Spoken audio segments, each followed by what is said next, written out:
Hi, welcome back. And now we're getting to the tricks and the hacks session of the course. We'll be talking about how to make search engine work for you. These are the SEO skills, SEO strategies that you need to be applying to make sure that the search engine works for you.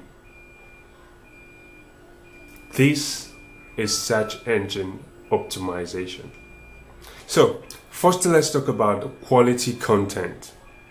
Now, you don't want to be lifting content from one web page onto your own web page. You don't want to copy a blog post onto your blog post because people are looking for that post. No, you need to do your audience analysis. You need to do your research and come up with genuine content that you created and you believe that your audience are actively looking for. Those are the content you should be generating, because the search engine will see content like this as being unique and of quality, because it's definitely going to be different from every other thing out there.